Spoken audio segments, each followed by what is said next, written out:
L'invitée de 15 cette semaine, c'est Valérie De Swetchine, co-autrice du livre Championne, 50 femmes qui ont marqué l'histoire du sport. Bonsoir. Bonsoir. On est à 100 jours des JO de Paris. Votre livre vient de sortir, j'imagine que ce n'est pas un hasard. Voilà, c'était un petit peu calculé, c'était très, très, souhaité comme ça. On s'est dit qu'un petit peu de culture G et un petit peu de lumière sur les femmes athlètes, ce serait chouette. Vous avez écrit ce livre avec Régis Dupont, grand reporter à la rubrique Foot à l'équipe. Justement, pourquoi ce parti pris de mettre les femmes en avant et comment vous les avez choisies? Alors, le parti pris des femmes, c'était dès le départ. Voilà, c'était une option, enfin, un angle voulu, à mon avis nécessaire. Voilà, et la sélection s'est faite assez naturellement. L'idée, c'était de sélectionner 50 femmes qui ont toutes une carrière sportive extraordinaire, vraiment sidérante, plein de médailles comme plein d'autres, hein, ça c'est clair. Mais elles ont un petit supplément d'âme parce elles ont traversé des épreuves, elles ont combattu, beaucoup pour, justement vaincre les clichés sexistes, racistes, homophobes, elles se sont battues pour la parité des gains, enfin la liste est tellement longue, j'ai envie de vous dire. Mais voilà, nous on a choisi ces 50 reines-là pour ça. À Roland-Garros, on entend souvent parler du cours Suzanne Lenglen sans trop savoir qui c'est. Votre livre nous le rappelle en quoi cette tenniswoman a été précurseur. Complètement. Alors, vous savez, donc la devise de Coubertin, donc Coubertin est à l'initiative, des Jeux. Voilà, ce qu'on ne sait moins, c'est qu'il était profondément, machiste, Misogyne, il voulait pas des misogyne, femmes aux JO. voilà, il voulait pas de femmes dans le sport, voilà. Bon, il faisait pas tâche dans son époque, hein, c'était, faut remettre un petit peu. Mais voilà, et en revanche, Suzanne Lenglen, alors, donc évidemment, il y a un cours qui porte son nom à Roland-Garros. C'était une athlète extraordinaire, dans les années 20. Alors elle, ce qui est très intéressant, c'est qu'elle a été assez fine. C'est-à-dire qu'elle a pas combattu en disant: vous voyez ce que je veux dire? Elle n'est pas arrivée avec un drapeau de revendication. Mais quand même, elle a raccourci la tenue, parce qu'à l'époque, les femmes devaient avoir une jupe sous le genou et les manches longues, ultra pratique pour, faire du tennis, comme chacun le sait. Et donc voilà, elle a raccourci, sa tenue. Elle a fait montre évidemment d'un talent extraordinaire. Si vous voulez, elle s'est imposée naturellement. Mais elle n'est pas venue avec un drapeau, «Vive les femmes, vive l'égalité», c'était pas l'époque. Elle a C'était pris sa Elle place. a pris sa place, voilà. C'était même presque «mieux» entre guillemets, vous voyez ce que je veux dire? C'est-à-dire qu'on pouvait pas lui dire, «Va faire de la couture», parce qu'elle jouait admirablement bien. Elle était très, très belle, ce qui ne gâche rien, et voilà. Vous mettez en avant des femmes oubliées par l'histoire comme la nageuse Gertrude Ederle, 3 médailles aux JO de Paris en 1924 et son rêve, c'était un rêve un peu fou, traverser la Manche à la nage. Incroyable. Alors Gertrude Ederle, c'est une des championnes à laquelle on n'avait pas pensé au départ. Vous voyez? Parce qu'on n'y avait pas pensé tout simplement parce qu'elle est vraiment, vraiment anonyme. Enfin, je veux dire, elle a été complètement effacée de la mémoire, des gens, et donc moi on l'a découverte avec Régis Dupont, donc mon co-auteur, hem et on s'est dit: «On peut pas ne pas parler d'elle». Parce que c'était ça aussi l'intérêt de ce livre. En fait, on s'est dit: «Il faut, mettre en lumière», donc je vous disais des combats que certaines femmes sportives très connues ont menés. Je pense, comme ça, mais menés sans les mener, en fait. Mais je pense, à toutes les minorités, qui ont combattu pour, je vous disais tout à l'heure, l'égalité dans la parité des gains. Mais on voulait aussi mettre en avant des femmes moins célèbres, pour que les gens se disent: «Tiens, je feuillette, bah, tiens, Marie-Josée Pérec, je la connais. Tiens, Serena Williams, je la connais. Je connais pas certains détails de sa vie, mais je connais l'athlète. Tiens, c'est qui cette Gertrude Ederle?» Voilà, on voulait aussi, faire un petit peu œuvre de pédagogie et apprendre des choses, voilà. Donc pour revenir à Gertrude Ederle, alors incroyable, nageuse au physique, dingue, taillée pour la natation, longue. Parce que être nageur en piscine, c'est une chose, nager dans la mer, c'en est une autre, et donc elle, c'est la première femme qui a réussi, c'est pas la seule à avoir essayé, à traverser, la Manche dans des conditions de dingue. tout le monde la disait perdante. Il y avait des paris, hein. Tout le monde la disait perdante et elle a fait ce qui est très intéressant, c'est de voir aussi la préparation. C'est-à-dire que les hommes qui ont tenté cette traversée à l'époque, notamment, nageaient nus parce qu'en fait, c'est une question de tenue et le frottement quand on nage 7 heures ou 10 heures, au bout d'un moment, les frottements, abîment vraiment la peau entre le sel, voilà. Donc les hommes nageaient nus, voilà, il y avait pas d'arrière, vous voyez l'idée, heu C'était comme ça. c'était comme ça, voilà. Bon, une femme dans les années 20, Ça nageait pas nu. ça ne nageait pas nue et c'est la première à avoir, entre guillemets, elle s'est fabriqué un bikini. D'accord? Parce qu'en fait, elle voulait pas être nue, mais il fallait qu'elle aille au bout de cette traversée. Donc elle s'est fabriqué un bikini. Sa sœur l'a enduit copieusement de sein d'u pour lutter contre les méduses, le sel, et cetera. Et c'est épique. C'est épique. Il y avait le jour de sa traversée, il y avait une tempête dingue. Tout le monde lui disait: «Ne le fais pas, n'y va pas». Et ça a été retransmis par toutes les radios. Enfin, quand elle est arrivée, c'était une star. Une star. On se rend pas compte. On a On a évidemment oublié, mais oublié. c'est extraordinaire. Vous nous rappelez aussi qu'avant les sœurs Williams, une autre femme noire américaine a bousculé le tennis international. Alors, elle s'appelle Althea Gibson. Gibson. Oui. Je crois que en fait, le mot qui avec Régis, alors Régis moins dans le sens où il est, grand reporter à l'équipe, donc il connaît beaucoup de ces femmes, enfin en tout cas leur histoire très, très bien, mieux que moi à l'époque. Mais le mot qui nous a, qui a été notre fil rouge toute la rédaction de ce livre, c'était extraordinaire. C'est-à-dire que voilà, Althea Gibson, d'ailleurs d'ailleurs Serena Williams, quand elle a pris sa retraite, là, il y a 2 ans, elle a remercié Althea Gibson en disant: «C'est elle qui m'a donné, qui m'a rendu, qui m'a donné envie de jouer et qui m'a pas rendu parce que je pense qu'elle a jamais eu de problème avec ça, mais qui a renforcé ma fierté d'être une, athlète noire». Donc voilà, il a fallu quand même ces pionnières-là, ces femmes-là extraordinaires qui se sont imposées, de la même façon qu'on parlait tout à l'heure de Susan Langlaine, qui se sont imposées, elles, sur le court pour dire: je suis la meilleure de ma génération, voilà, je dois concourir, je dois jouer, je dois, voilà. Elle s'imposait naturellement, fabuleuse histoire. On le disait tout à l'heure, Pierre de Coubertin, le créateur des Jeux, ne voulait pas de femmes dans la compétition et vous mettez en avant une sportive française, Alice Milla, qui avait plusieurs casquettes et c'est elle qui a créé des Jeux olympiques féminins à Paris en 1922. Alice Milla, toutes les athlètes, lui doivent tout. Alice Milla, c'est la référence aujourd'hui et d'ailleurs, c'est Régis qui a écrit son portrait et il commence en disant: «Elle était tombée dans l'oubli». De tombe d'ailleurs, elle n'en avait pas jusqu'à il y a, 3-4 ans. Elle est enterrée maintenant, enfin, elle a une tombe à Nantes. Alice Milla, le sport féminin, c'est elle. Il y a rien à dire d'autre. Ce qui est très impressionnant dans ces athlètes du début du XXe siècle, c'est qu'elles étaient, elles faisaient plusieurs sports. C'est-à-dire qu'aujourd'hui, nos athlètes, elles se consacrent intensément et intégralement à une pratique et c'est déjà Beaucoup. extraordinaire. Mais je veux dire, voilà, elles font un sport co, du basket, de l'aviron ou de la natation ou enfin, bref. Alors que, Alice Milla, elle pratiquait plusieurs sports, elle était extrêmement douée et elle était féministe, avant l'heure.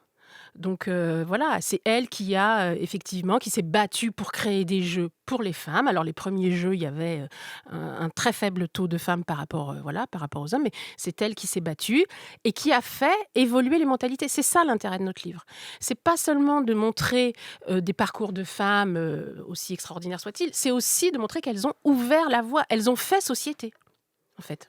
Avant Laure Manodou, il y avait une autre nageuse dans les années 60 qui avait ce côté people, c'est Christine Caron. Mmh. Est-ce que vous pouvez nous parler d'elle? Je crois que De Gaulle lui reprochait Qu'on la voyait plus que qu'on voyait lui. plus que lui à la télé Mmh. et elle était aussi amie avec Claude François et Johnny. Incroyable.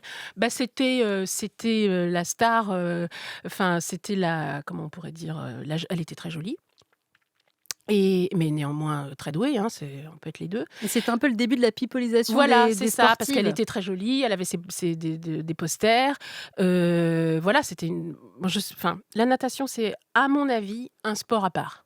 C'est tous les sports, tous les athlètes, voilà, c'est très, très dur, mais pour l'avoir pratiqué un tout petit peu, la natation, c'est vraiment vraiment très compliqué.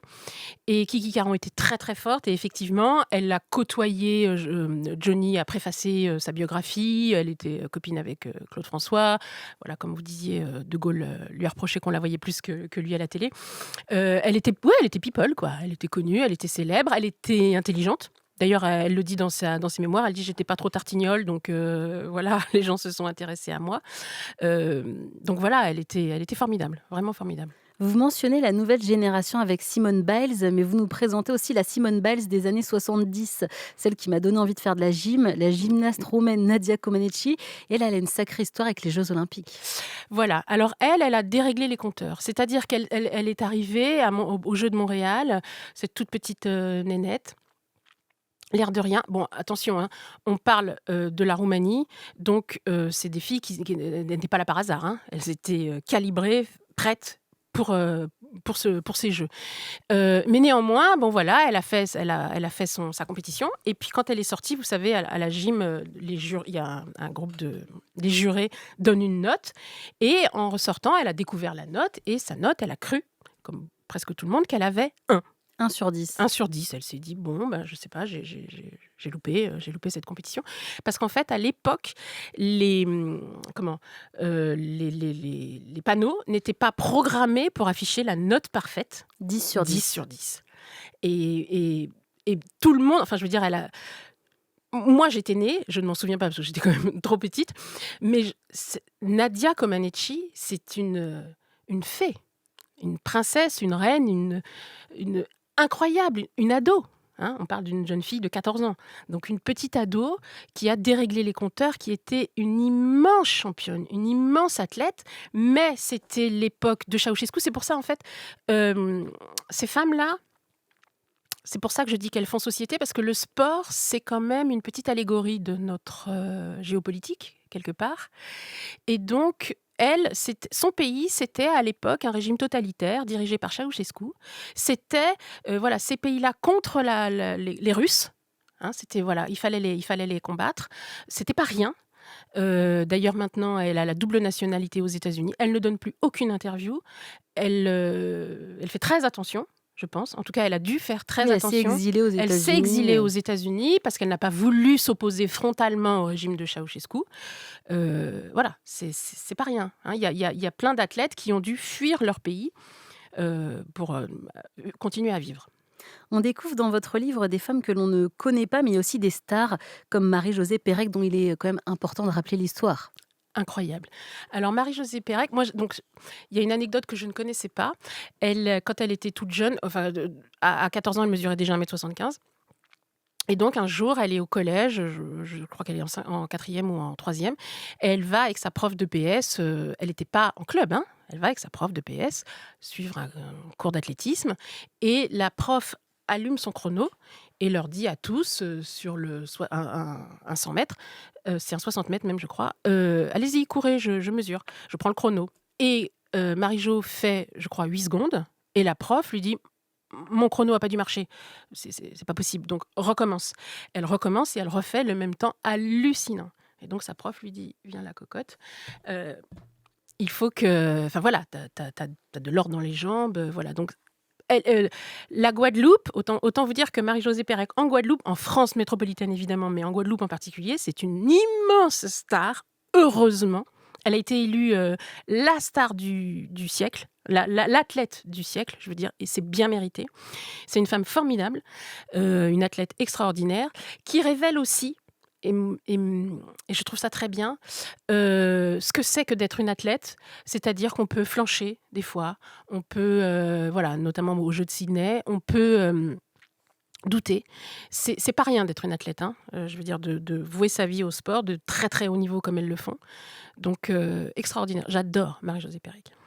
Votre livre parle aussi des stars des dernières années, Serena Williams, la footballeuse Megan Rapinoe, mais aussi des nouvelles, la tenniswoman Naomi Osaka, la basketteuse Brittney Griner. Vous voulez rappeler que les femmes ont dû se battre pour faire du sport et surtout le sport qu'elles voulaient.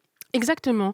Le sport qu'elle voulait, c'est-à-dire que, en gros, hein, on était d'accord pour dire que, bon, OK, des filles, qui font de la gym, des filles qui nagent, pourquoi pas? Mais des femmes qui font, du basket, qui se coltinent au sport des hommes, bah, non. C'est-à-dire que un peu plus loin que les athlètes dont vous parlez, mais il y a quand même Jeannie Longo. Jeannie Longo, quand elle a commencé le Tour de France, son troisième Tour de France d'ailleurs, il y a un de ses, j'allais dire adversaires, c'était pas un adversaire puisque c'était pas des courses mixtes, mais un homme qui courait lui aussi et qui a dit sur un plateau de télé, j'ai regardé les archives, il dit avec pléthore de journalistes, hein, tranquille. Oui, bon, alors, honnêtement, et elle est assise à côté de lui, hein. Il lui dit, «Ouais, franchement, bon, une femme, je suis désolée, une femme en juste corps qui fait de la gym, ça va, mais une femme sur un vélo, c'est moche». Et les journalistes de faire: «Ouaf, ouaf, ouaf». C'est-à-dire que personne ne s'est ému de cette remarque ouvertement sexiste. Ça n'a choqué personne. En France, enfin, vous voyez ce que je veux dire? C'est hallucinant. Heureusement, elle avait le mental qu'ont toutes les athlètes de très haut niveau. Elle avait aussi beaucoup de répartie et elle l'a remis, en place. Mais oui, il a fallu se battre pour exister, pour faire du sport, pour avoir une certaine parité des gains. La route est encore très longue. Voilà, il y a plein de combats qu'elle mène. Je veux dire, c'est des combats sociétaux qu'elles initient et qui après engagent d'autres femmes et aussi, on espère, d'autres hommes pour dire: «Oui, elles ont raison, il faut». Mais la route est longue. On le sait aujourd'hui encore, les audiences des coupes du monde féminines sont plus basses que les masculines, par exemple. Comment changer les choses?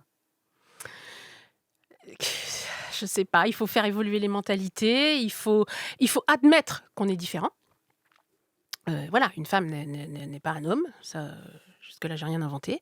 Il faut admettre qu'on est différent, il faut que les sponsors, il faut que les médias, il faut que les équipementiers, se positionnent, voilà, aient un discours clair en disant: «Elles font», il ne s'agit pas de dire «aussi bien», d'accord? Elles sont valables, elles mènent leur sport, il faut les soutenir. Il faut vraiment les soutenir pour les compétitions. D'ailleurs, heureusement, en Occident, en Europe et en France particulièrement, ça évolue bien. Enfin, je veux dire, je suis certaine que dans 98 jours, là, quand toutes nos athlètes féminines vont commencer à concourir dans leurs disciplines respectives, tout le monde va les suivre. Tout le monde va les suivre. Mais c'est ce genre d'événement, des grandes compétitions, c'est là ça donne de la lumière à ces sports, à ces femmes, à leur destin. On évoque aussi le destin d'athlètes paralympiques. Je suis certaine que les Jeux paralympiques cet été vont avoir 100 fois plus d'écho que ceux des précédentes éditions. J'en suis certaine. Pourquoi?